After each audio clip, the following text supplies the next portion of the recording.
Oke, halo semuanya, kembali lagi di Florida Hanif ya. Wih, keren ya. Pakai jas ya, biar sama kayak warna mobilnya. Hari ini kita mau bahas ini. Ini namanya Chery. Chery Omoda 5, Omoda 5. Gak tau kenapa Chery tuh seneng banget pakai angka-angka tapi digabungin gitu kayak Chery Tiggo 7, Tiggo 8 gitu kan. Ini Omoda ada 5-nya gitu kan. RAV4 gitu kan. Ya, Omoda 5. Ya ini mobil pertama kali gua lihat itu di kemarin IMS ya. Kesannya kayak gede tinggi karena kan ditaruhnya di atas. Pas nyampe kantor, ternyata tingginya sama Livina masih tinggian Livina ya. Gue pikir tinggi banget. Dan ini desainnya bagus. Kesannya tuh kayak mobil listrik ya. Agak-agak futuristik gitu. Tapi sayangnya agak sedikit norak. Di bagian sini, merah-merahnya ini. Terus kepeleknya juga merah-merahnya. Merah-merah di sini, merah-merah di sini. Itu jujur aja nggak banget sih. Kalau misalkan dibikin warna atau dibikin chrome aja sekalian ya, di chrome. Ya velg seperti biasa chrome.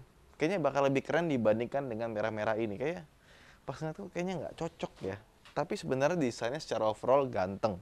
Atau mungkin kalau misalkan dikasih warna biru pasti dikiranya mobil listrik. Ya nggak sih? Biru. Pasti dikira mobil listrik. Tapi kita bahas dari depan dulu ya. Nah, ini salah satu mobil yang grillnya besar sekali yang bisa kita temukan di pasaran. Tapi gue suka desainnya. Dari sini ada lampu DRL, nyambung pakai chrome sampai ke bagian samping.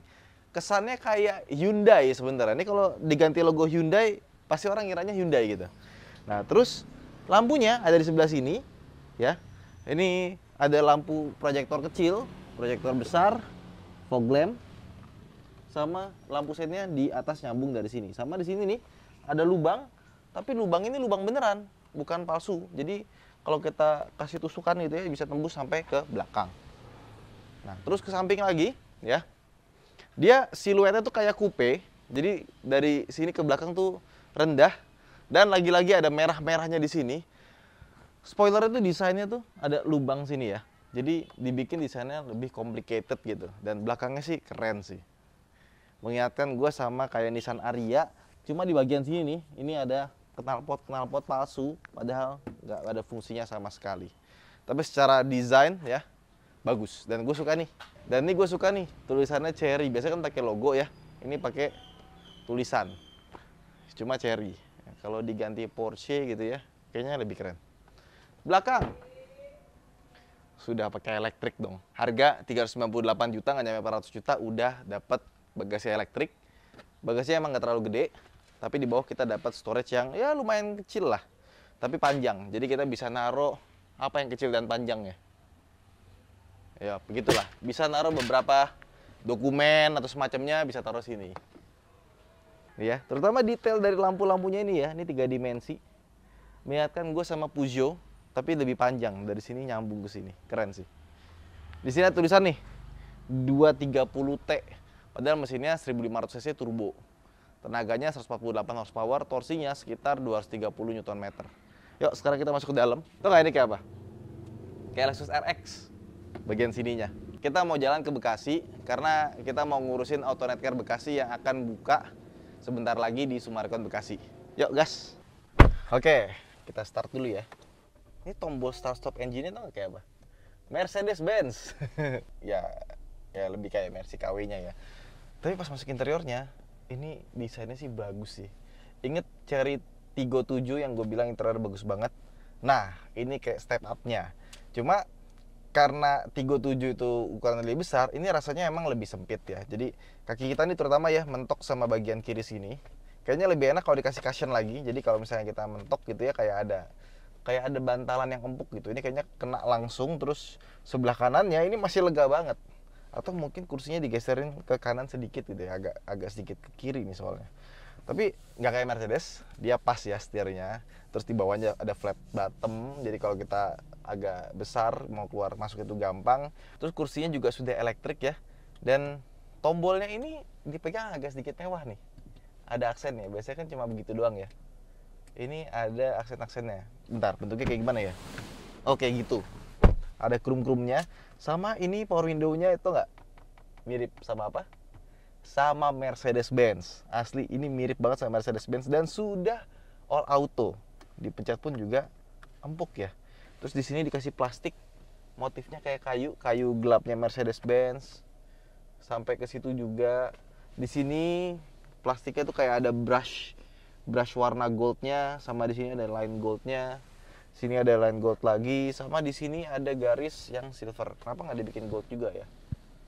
Tapi so far ini interiornya bagus sih, kecuali speedometernya. Tampilan speedometernya nggak kerasa mewah ya. Ini ada Fatigue Driving dan kawan-kawannya ya. Nah ini ada menu-menunya bisa digeser-geser, sama ada adaptive cruise controlnya, sama ngatur dari sini. Dan buat audio justru adanya di sebelah kanan ya. Tombol-tombolnya juga rasanya mahal loh. Oke, ini kayak Android Auto ya bentukannya ya. Coba kita konekin. Katanya sih dia belum Android Auto ya. Cuma mau nyolokinnya gimana nih? Nah ini nih, dia tuh punya wireless charging di sini. Nah ngecas kan? Di sini ada gambar kunci, kayaknya buat ngecas kunci atau buat naruh kunci. Nah lucunya ini kan di bawah ada chargeran ya. Ada USB nih langsung masuk ke bawah, ya kan? Di sini lokasinya. Nah ini kalau kita mau naikin ke atas ya. Jadi ini kita bisa bongkar dulu. Nah, ya agak sedikit repot sih ya. Udah, kita tutup lagi. Nah, habis itu kita colokin di sini. Sayangnya dia belum ada Android Auto ya. Kalau dia ada Android Auto pasti bagus nih. Nah, terus di sini ada picture. Kok ada picture sih? Picture, vehicle setting, local setting. Apa bedanya vehicle setting sama local setting ya? Sistem update, elektronik manual, video. Udah, ini cuma segini doang ya, nggak bisa digeser-geser. Steering force associated with driving mode. Jadi driving mode-nya bisa diikutin sama steering response-nya. Nah, driving mode memorinya segala macam. Personal settings-nya ada ambient light, brightness, driving rhythm. Bisa ngikutin ini ya. Oh iya, bisa ngikutin musik nih, berubah jadi warna purple. Nah, sekarang kita mau lihat local setting itu apa sih? Oh, Bluetooth. Bluetooth name Cloud Drive. Can be fine. Oke. A23 milik Martin. Nah, terus ada Wi-Fi. Ada sound ya kan? Oke, speed volume dan kawan-kawan, Bluetooth musik, voice, display. Nah, terus konsol tengahnya ini rasanya mewah sekali ya. Ada elektronik parking brake di sini, terus buat volume bisa dari sini, termasuk matinnya juga, dan dipencet aja ada clickernya. Tuh, ada kliknya. Ini masuk ke home. Ya, sama ini buat kamera 360-nya seperti ini. Kok buyeng? Oh, ada animasinya. Ikut belok juga dong. Nah, terus bagian atas ini nih lucu nih. Karena lampunya ini tidak bisa dipencet secara individual. Jadi kalau kita pencet ini dua-duanya langsung nyala. Nah, terus di sini kelihatannya ada dua tombol kan? Tapi tombolnya yang sini mati nih. Nggak bisa ngapa-ngapain. Yang ini bisa dipakai buat buka sunroof. Oke. Sebelum kita jalan, kita lihat dulu bagian sini ya. Nih, lacinya cukup kecil, tapi kita dapat ventilasi AC. Dan kalau di belakang, nah ada ventilasi AC-nya juga, sama kursinya memang agak sedikit tegak dan rasanya klaustrofobik, tapi oke. Nah, sama di sini nih. Tuh, wow, ada laci. Dan di sini ada tempat penyimpanan yang sangat besar, tembus lagi. Jadi emang sengaja dibikin floating ya. Let's go. Oke, nah sekarang kita bawa jalan mobil ini ya. Jujur ngomong, gue awalnya skeptis. Kenapa? Karena gue berapa kali kan bawa Chery Tiggo 7 ya. Mobil itu tuh interiornya bagus, eksteriornya bagus, ya kan. Terus fiturnya juga bagus. Ya oke lah. Cuma ketika kita bawa driving gitu ya, baru terasa, oke, ini mobil memang masih terasa gitu, mobil Tiongkoknya gitu kan. Handlingnya, response engine-nya, dan kawan-kawannya itu B aja. Bahkan kursinya pun juga rasanya kurang ergonomis. Tapi di mobil ini pas gue bawa, gue duduk nih ya, oke, cukup ergonomis, tapi bukannya superior. Tapi bagian headrest-nya ini agak sedikit kurang pas dan agak keras. Apalagi yang bisa dinaikin turunin ya, karena modelnya kayak semi bucket gitu. Tapi keren sih desainnya. Nah, yang mengherankan adalah handlingnya. Ternyata handlingnya bagus, suspensinya empuk pada beberapa kondisi aja. Jadi kalau misalnya kita lagi lambat banget, kita posisi kita benar-benar ngelambat gitu ya, dia tuh empuk, ayunannya enak. Tapi pas kita agak kencang gitu ya, jebret gitu, kena ya, itu agak terasa sih kerasnya sih gitu. Jadi untuk kecepatan rendah dia empuk, cuma untuk kecepatan tinggi kurang. Sama ini nih, nggak tahu kenapa si lane keeping assist-nya menurut gue terlalu ke kiri. Biasanya kalau agak terlalu ke kiri tuh gue ngeliat dari spion ya kan. Oh, perasaan doang agak terlalu ke kiri. Pas kita lihat spion ternyata emang di tengah kok. Kalau ini enggak. Jadi dari tadi pakai light keeping assist ya, pakai ada cruise control, cuma gue agak ke kanan-kananan dikit karena ya takut yang kena yang kirinya lah ya.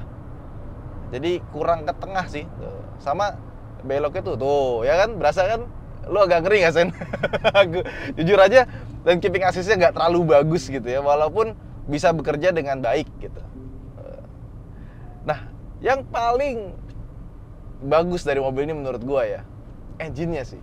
Ini kita di mode Eco ya, tapi respons engine-nya tuh nggak berasa mobil 1500 cc turbo yang gue biasa kenal gitu. Contoh deh, Wuling Almas gitu kan ya, ketahuan lah ya, bawahnya itu berat banget. Atau mungkin Honda CR-V ya, atau Honda CR-V RS yang 1500 cc turbo, ini responsnya lebih gokil. Putaran bawahnya digas dikit itu ya, langsung nggak ada turbo lag-nya. Turbo lag-nya kecil banget loh, bener-bener responsif. Nah, matiin aja lah, pusing gua. Mepet kiri banget gitu, nggak tahu kenapa nih, kayaknya mesti dikalibrasi ulang sih. Kalau dikalibrasi harus jadi lebih bagus lagi, soalnya namanya sistem gini ternyata juga ada kalibrasinya. Dan dia biasanya tuh sistem kayak TSS gitu ya, safety sense gitu, itu bukan buatan dari pabrikannya, biasanya dilempar ke vendor. Kayak misalkan salah satu vendor itu ada Bosch, ada Mobis, ada Nvidia malah, ada Microsoft juga buat semi autonomous driving ini. Cuma ini kayaknya perlu dikalibrasi lagi deh. Menurut gua agak terlalu ke kiri dari tadi. Sisanya sih nggak ada komplain ya. Peredaman kabinnya bagus ya. Apalagi kaca depannya, ini agak sinting sih. Double glass dong. Kacanya acoustic glass.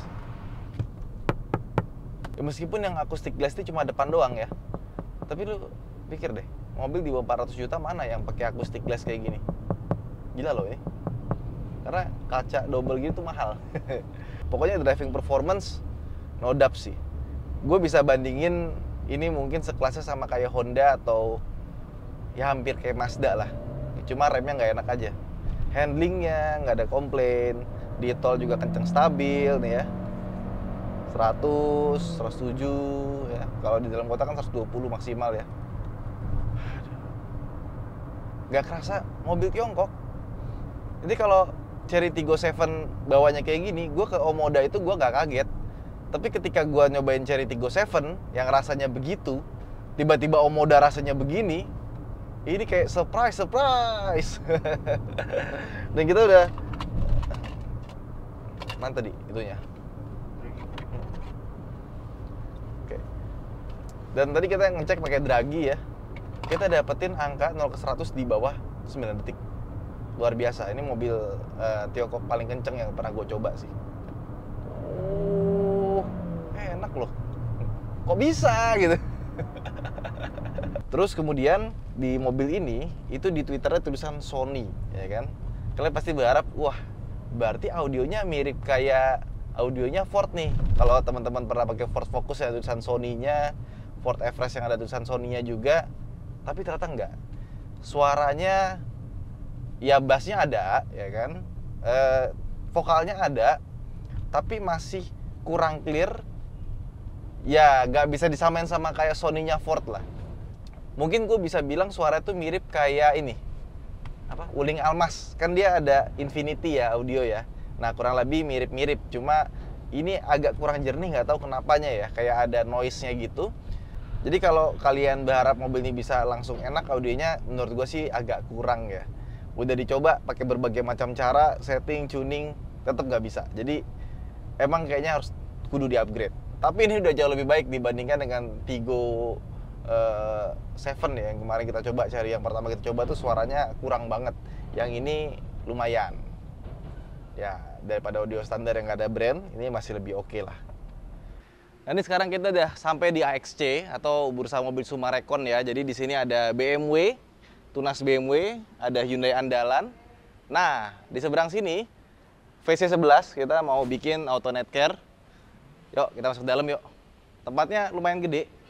Kayaknya kalau misalkan dimasukin mobil, ini bisa sekitar 6 mobil lah. 3 mobil berderet sini sama 3 mobil di belakang. Tapi nggak cuma coating sama detailing doang. Rencana mau ada PPF juga, sama nanti ada lampu juga. Yong Motor Bekasi akan hadir di sini. Jadi buat teman-teman langsung aja follow akun-akun ini buat dapetin promo soft opening. Insya Allah bukanya akhir bulan Maret. Oke, sekarang kita balik yuk ke Chery Omoda. Tuh, mobilnya dicobain. Tanya yuk, iseng yuk. Gimana, enak? Enak. Enak kan? Enak banget. Beda kan? Apa namanya, ekspektasinya ternyata. Enak banget tuh. Ekspektasi gue nggak seenak ini, ternyata enak ya? Enak, setirnya juga enak. Dia bisa langsung auto balik sendiri tuh kan. Iya, responsif ya. Iya, kabarnya tuh. Cuma audionya gimana? Belum coba. Belum coba. Masa pakar audio nggak nyobain audionya? Oke, nanti dulu. Nah, tadi kita jadi habis dari AutoNet Care. Sekarang kita balik lagi ke kantor. Jadi buat teman-teman mohon doanya semoga sukses dan lancar ya. By the way, tadi kan kita ngomongin banyak hal tentang mobil ini gitu kan. Dan respons gue terhadap mobil ini sangat positif ya, karena dibandingkan dengan mobil-mobil Tiongkok lainnya, apalagi di bawah 400 juta, so far respons engine-nya, handling-nya, dan kawan-kawannya itu sangat positif. Kemudian yang negatifnya apa gitu kan.